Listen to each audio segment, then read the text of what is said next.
अस्सलाम वालेकुम students, welcome to Naeem's virtual academy. हम पढ़ रहे थे गवर्नमेंट के बारे में, तो काफ़ी सारा हमने उसमें पढ़ लिया था। आज हम पढ़ेंगे ब्रांचेस ऑफ गवर्नमेंट और उसी को फिर आगे लेके चलेंगे। तो ब्रांचेस ऑफ गवर्नमेंट में सबसे पहले आती है legislative branch.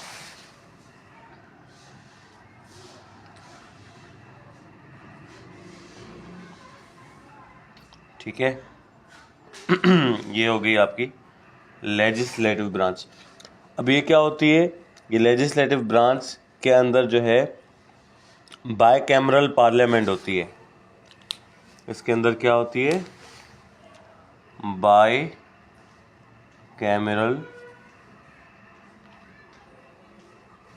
Parliament.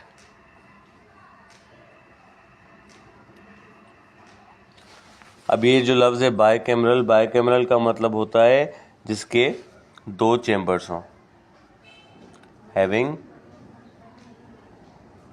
Two chambers. ठीक है, तो लेजिस्लेटिव ब्रांच के अंदर हमारे पास बायकैमरल पार्लियामेंट होती है। इसको बायकैमरल पार्लियामेंट को मजलिस शुरा भी कहा जाता है। मजलिस शूरा। ठीक है जी। अब इसमें मैंने आपको बताया कि बायकैमरल है, दो चैम्बर्स हैं। वो दो चैम्बर्स कौन से हैं, या दो हाउसेस कौन से हैं? To houses. वो कौन कौन से हैं? पहला है हमारा नेशनल असेंबली।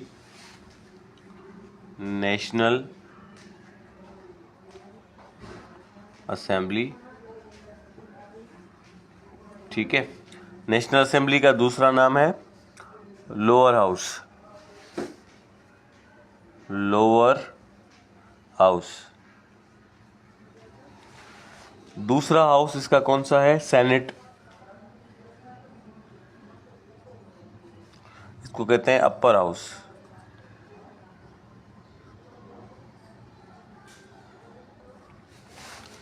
ठीक है, ये हो गई लेजिस्लेटिव ब्रांच। बायकैमरल पार्लियामेंट है, मजलिस शूरा भी इसको कहा जाता है। इसके दो चैम्बर्स हैं, यानी कि दो हाउसेज हैं। एक नेशनल असेंबली, दूसरा है सेनेट।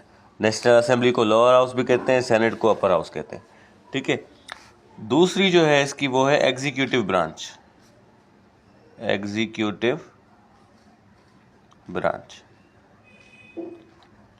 अब इसमें क्या होता है? Executive branch is made up of the prime minister and the president. ठीक है, किस चीज से बना हुआ होता है ये? It is made up of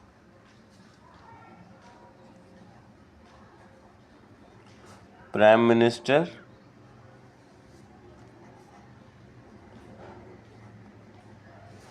and president.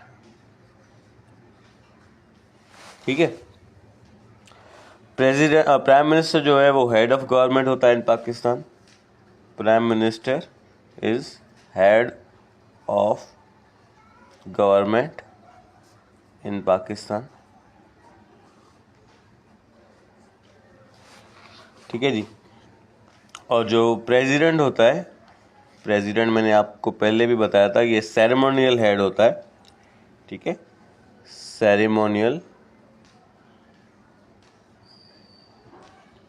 ये सेरेमोनियल हेड होता है ऑफ द स्टेट। तीसरी ब्रांच जो हमारी आती है एग्जीक्यूटिव ब्रांच के बाद, तीसरी ब्रांच जो है वो है हमारी जुडिशल ब्रांच।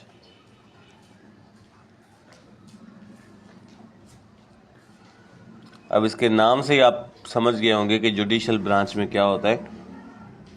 तो इसके अंदर हमारा सुप्रीम कोर्ट आ जाता है। Supreme court. इसके अलावा इसमें होती है फेडरल शरीयत कोर्ट।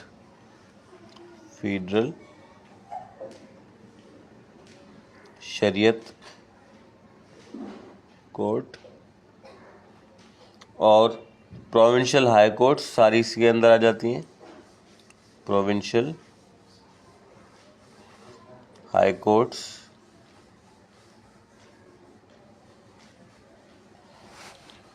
ठीक है, और बाकी अदर कोर्ट्स और अदर कोर्ट्स एंड ट्रिब्यूनल्स ये सारी चीज़ें इसके अंदर आ जाती हैं। बस ये 3 ब्रांचेज हैं गवर्नमेंट की, लेजिस्लेटिव ब्रांच, एग्जीक्यूटिव ब्रांच और जुडिशियल ब्रांच। ठीक है, याद रखिएगा। आगे बढ़ते हैं।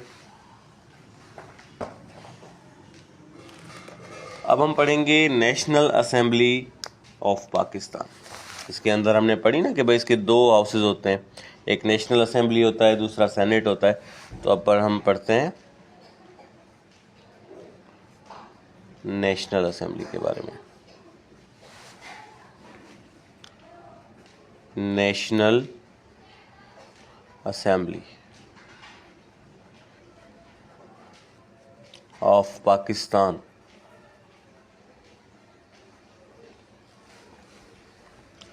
तो टोटल मेंबर नेशनल असेंबली के कितने होते हैं? Total members of national assembly, total member बेटा इसके याद रखिएगा 342 होते हैं। ठीक है, इसमें से 272 मेंबर्स जो हैं members are elected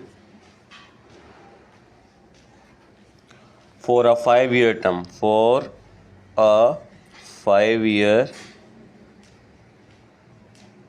term, ठीक है, 342 टोटल हैं, जिसमें से 272 को 5 साल के लिए चुना जाता है, पूरे 5 साल के लिए। बाकी जो 70 बच्चे, ठीक है, जिसमें से 60, अच्छा बाकी जो 70 जो बचे ना, 70 रिमेनिंग जो बचे, उसमें से जो है ना 60 जो हैं वो वुमेन होती हैं। इसके अलावा जो है 10 रिलीजियस मिनॉरिटीज़ होती हैं।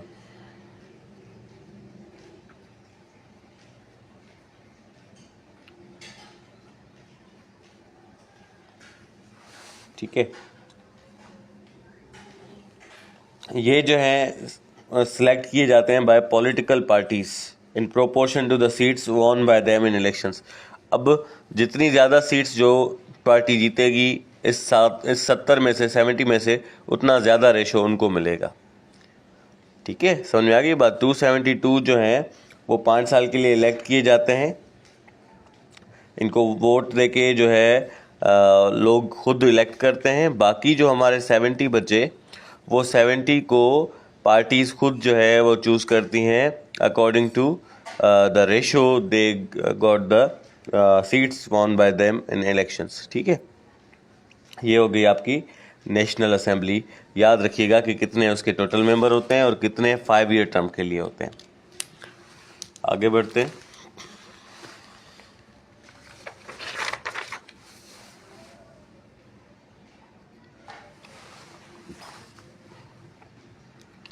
अब हम पढ़ते हैं elections to the national assembly.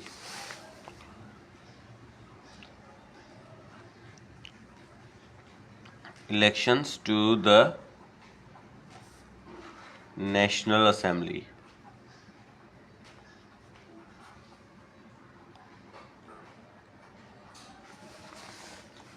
ठीक है जी।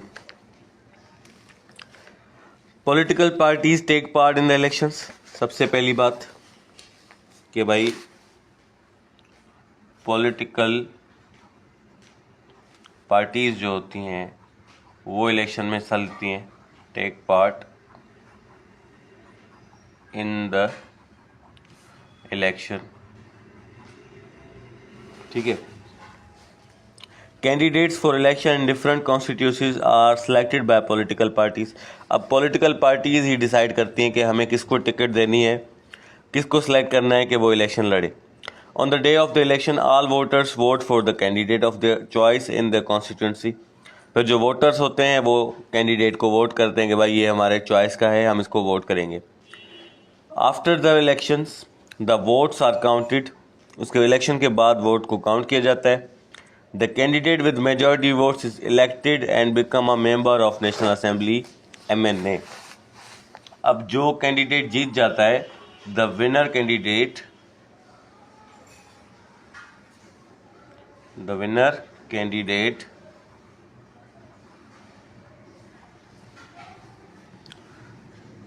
becomes MNA. MNA stands for Member of National Assembly। ठीक है, जो जीत जाता है वो MNA बन जाता है, यानी नेशनल असेंबली की सीट पे जो बंदा जीतता है वो क्या बनता है, MNA बनता है। ठीक है, ये नेशनल असेंबली हमारा जो लोअर हाउस था उसको हमने पढ़ लिया, उसकी इलेक्शंस को पढ़ लिया। अब हम पढ़ते हैं जो हमारा अपर हाउस था, सेनेट।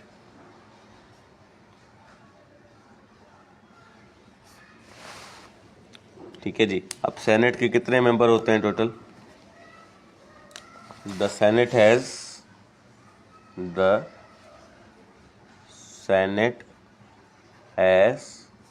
104 मेंबर्स। ठीक है जी, ये परमानेंट लेजिस्लेटिव बॉडी होती है which ensures continuity in national affairs. The terms of its member is 6 years। ठीक है, ये परमानेंट लेजिस्लेटिव होती है, परमानेंट लेजिस्लेटिव बॉडी होती है, और ये जो है सिलेक्टेड फॉर 6 years। ये 6 साल के लिए इनको चूज़ किया जाता है। सबसे ज़्यादा वक्त जो है ये गुजारते हैं असेंबली के अंदर। ठीक है जी, अब सेनेट की सीट्स में आपको टोटल बता दूं। सेनेट टोटल 104 है, सही है। अब उसमें से सिंध की कितनी सीट्स हैं? सिंध की टोटल सीट्स हैं 23। पंजाब की 23। बलूचिस्तान की, ये सवाल आता है कि भाई सिंध की कितनी सीट्स हैं सेनेट की, तो सूबे जो भी हैं हमारे पास सबकी 23 है। और आखिरी हमारा बच्चा KP के, उसकी भी 23। 23 सीटें सबकी हैं सेनेट की। इसके अलावा जो फेडरल हमारा कैपिटल है इस्लामाबाद, वो अलग है, उसकी 4 हैं। ठीक है, और फाटा भी अलग है, फाटा की हमारी 8 है। टोटल हो गई 104। अभी जो 23 हैं इसमें से 14 होती हैं जनरल, कोई भी लड़ सकता है। 4 होती हैं उलेमा के लिए या टेक्नोक्रेट के लिए, 4 होती हैं वुमेन के लिए, और 1 होती है नॉन मुस्लिम के लिए। सेनेट की सीट 1 होती है सिर्फ नॉन मुस्लिम के लिए, वुमेन के लिए 4 होती हैं, टेक्नोक्रेट या उलेमा के लिए 4 होती हैं, और जनरल 14 होती हैं। ठीक है, अब जैसे हमने elections to the national assembly पढ़ा, ऐसे ही सेनेट इलेक्शंस भी पढ़ लेते हैं कि भाई सेनेट की इलेक्शन कैसे होती है। सेनेट इलेक्शंस,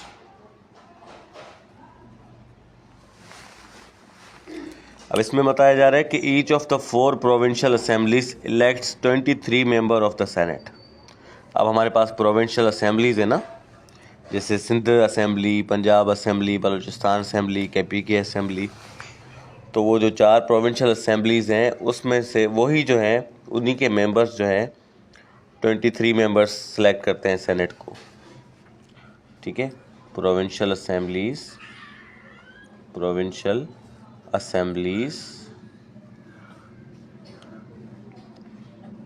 या provincial assembly members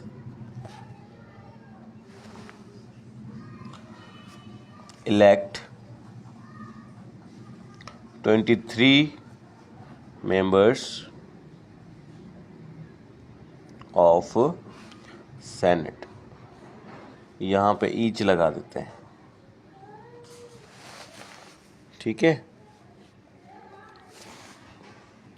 each provincial assembly, हर सूबे की असेंबली जो है, असेंबली के जो मेंबर्स हैं वो सिलेक्ट करते हैं सेनेट के 23 मेंबर्स। समझ में आ गया कौन सिलेक्ट करता है, ठीक है। वो मैंने आपको बता दिया कि 14 जनरल सीट्स सिलेक्ट की जाती हैं, 4 सीट्स जो हैं वो रिज़र्व होती हैं उलेमा के लिए या टेक्नोक्रेट्स के लिए, और 4 सीट्स रिज़र्व होती हैं वुमेन के लिए, और 1 सीट होती है नॉन मुस्लिम के लिए, ठीक है। आगे बढ़ते हैं, अब पढ़ते हैं फंक्शंस ऑफ पार्लियामेंट।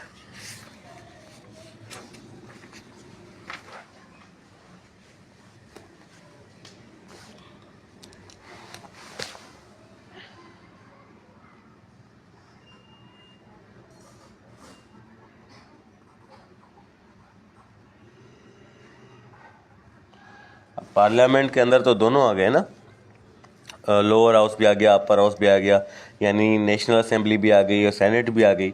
अब फंक्शंस क्या हैं पार्लियामेंट के? तो मेन फंक्शन जो पार्लियामेंट का है ना वो है टू मेक न्यू लॉज। ये आता है हमारा लेजिस्लेशन के अंदर, इसकी हेडिंग होगी हमारी लेजिस्लेशन। लेजिस्लेशन इसका मतलब है the main function of parliament is to, the main function of parliament is to make laws, ठीक है। इसके अलावा चेंज भी कर सकते हैं, ये चेंज एग्जिस्टिंग लॉज, जो पहले से लॉज मौजूद हैं उसको चेंज कर सकते हैं, ठीक है। Both national assembly and senate have the power to pass laws, can propose and pass laws, ये दोनों जो हैं लॉज को पास कर सकती हैं, ठीक है। आगे बढ़ते हैं। उसके बाद दूसरा काम है पार्लियामेंट का रिप्रेजेंटेशन।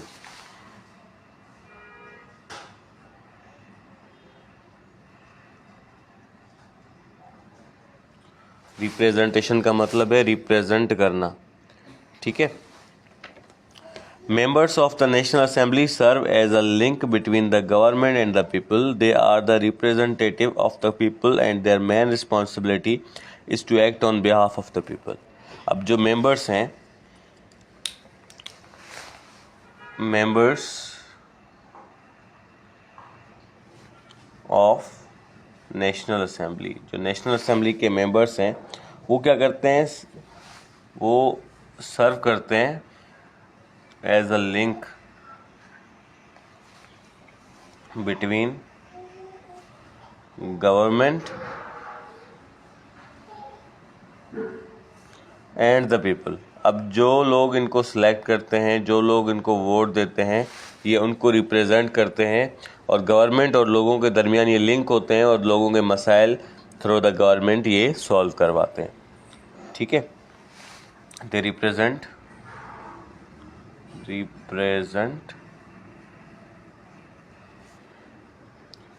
द पीपल, ये लोगों को रिप्रेजेंट करते हैं या वोटर्स को रिप्रेजेंट करते हैं जिन्होंने इनको वोट दिया होता है, ठीक है। इसके अलावा दूसरा काम फंक्शन क्या है पार्लियामेंट का? दूसरा है scrutiny. Scrutiny and oversight.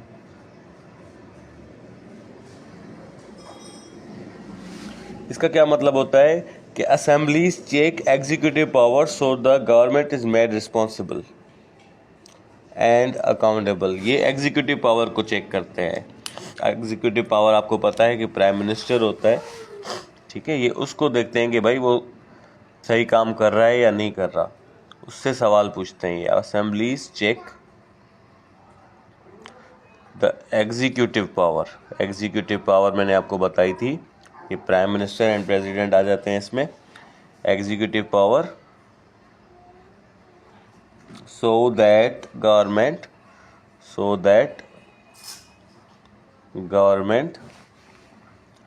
is made responsible या अकाउंटेबल, कि उनसे पूछा जाता है कि भाई आपने ये काम किया तो क्यों किया, ठीक है। कि मिनिस्टर्स से भी रेगुलरली सवाल पूछे जाते हैं, ओरल में या रिटन में। मिनिस्टर्स आर रेगुलरली आस्क्ड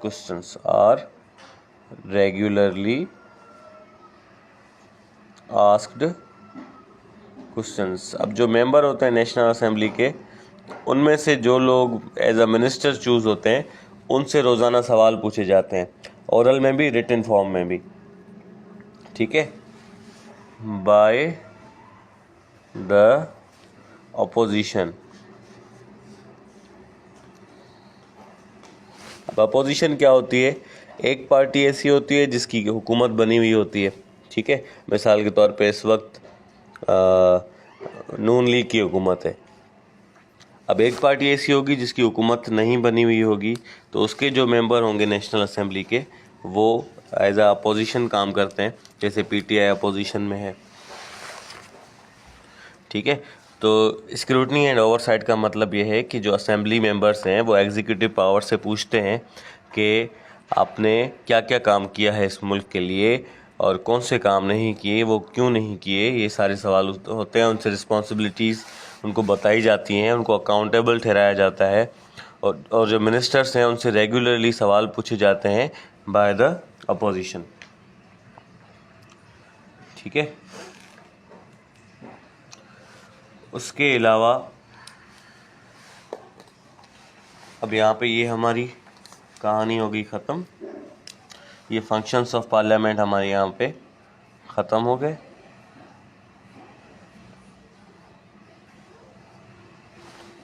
अब हमारा how parliament carries out its function. How parliament carries out it's functions. ये अपने काम करती कैसे है, ये तो मैंने आपको बताया उसके काम, उसके फंक्शंस। ये फंक्शंस वो करती कैसे है, तरीक़ाकार क्या है, वो आपको बताता हूँ। कुछ पॉइंट्स है वो मैं आपको लिखवा देता हूँ उसके। सबसे पहले, in order to carry out its function, the National Assembly must meet at least 3 times in a year and for at least 130 days. ये 3 times in a year इनको मिलना होता है, ठीक है। At least 3 times in a year इनको मिलना होता है, और पूरा टर्म जो इसका होता है नेशनल असेंबली का, उसमें 130 days इन कंप्लीट टेन्योर। इस कंप्लीट टेन्योर में इसको 130 दिन तक मिलना होता है। अब 3 times इन अ ईयर का मतलब ये नहीं है कि वो एक दिन की मीटिंग होगी, ठीक है। वो मीटिंग चल सकती है 4 दिन 5 दिन, जितने भी दिन चला, और फिर पूरे 130 दिन इनको पूरे करने होते हैं पूरे टेन्योर में। इनका जो फर्स्ट सेशन होता है, फर्स्ट सेशन में ये क्या करते हैं, जो पहला फर्स्ट सेशन होता है, नेशनल असेंबली क्या करती है, द नेशनल असेंबली इलेक्ट करती है किसको, स्पीकर को और डिप्टी स्पीकर को। Speaker and deputy speaker. अब ये कहाँ से सिलेक्ट करती है? बाहर से कोई बंदा नहीं लेके आती, कोई रेडी वाला, कोई जूस वाला नहीं लेके आती कि भाई आपको स्पीकर बनाते हैं। ये अपने ही मेंबर्स में से, जो इसके मेंबर्स हैं, उसी में से स्पीकर और डिप्टी स्पीकर को चूज़ किया जाता है। अब स्पीकर का काम क्या होता है? स्पीकर का काम ये होता है कि ये प्रिजाइड ओवर करता है नेशनल असेंबली को, ये मॉडरेट करता है। Speakers work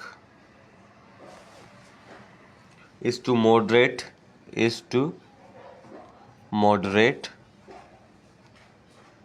debate. अब मैंने आपको बताया ना, इसमें एक अपोजिशन भी होती है, अपोजिशन के लोग भी होते हैं। अब अपोजिशन के लोग और प्रीपोजिशन के लोग, यानी गवर्नमेंट के लोग और अपोजिशन के लोगों में जो डिबेट होती है, उस पूरे को मॉडरेट करना, चलाना तरीक़ेकार से, ये स्पीकर का काम होता है। ठीक है, ये रूलिंग्स भी देता है, मेक रूलिंग्स।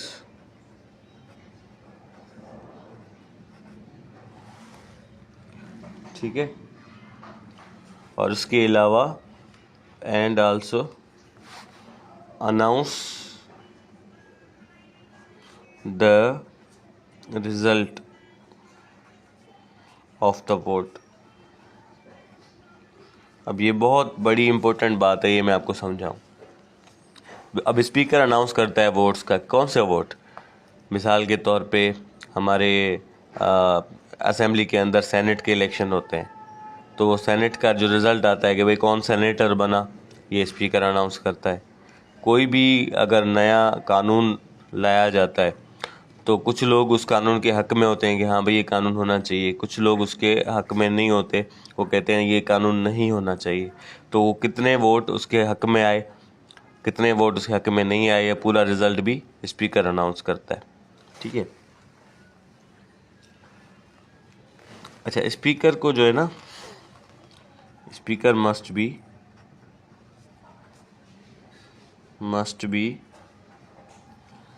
न्यूट्रल। ये न्यूट्रल होना चाहिए, नॉन पार्टीसन, किसी पार्टी से इसको अब वाबस्तगी नहीं होनी चाहिए। भले किसी भी पार्टी से इसको चूज़ किया गया हो, लेकिन इसको काम करना है न्यूट्रल बन के। ठीक है, और इम्पार्शल होना चाहिए, कोई साइड ना ले, एंड किसी की साइड ना ले, ये इसको जो है ना इम्पार्शल होना चाहिए। ठीक है, अगर स्पीकर एब्सेंट होता है तो क्या करें? डिप्टी स्पीकर जो है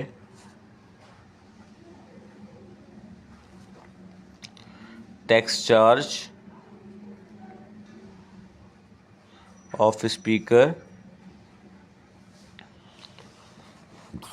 when the speaker is absent। जब स्पीकर एब्सेंट होता है तो उसका चार्ज जो है कौन संभालता है? Deputy speaker. ठीक है,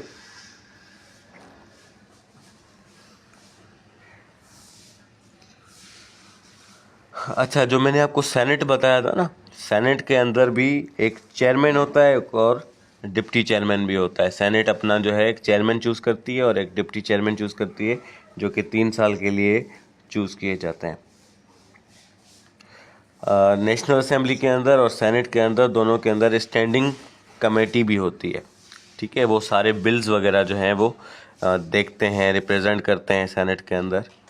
ठीक है, तो ये था आज का हमारा लेक्चर। आगे हम जो है एग्जीक्यूटिव ब्रांच पढ़ेंगे और फिर functions of the executive branch पढ़ेंगे। ठीक है, सिविल ब्यूरोक्रेसी पढ़ना है हमने, फंक्शंस ऑफ सिविल ब्यूरोक्रेसी पढ़ना है, मिलिट्री ब्यूरोक्रेसी पढ़ना है, ये सारे रहते हैं। तो ये इंशाल्लाह जो है आगे के लेक्चर्स में, हाँ, जुडिशल ब्रांच रहती है, फंक्शंस ऑफ सुप्रीम कोर्ट रहते हैं, प्रोविंशियल गवर्नमेंट के बारे में हमें पढ़ना है। तो ये सारे लेक्चर हम आगे इंशाल्लाह आप तक पहुँचाएँगे। Thank you.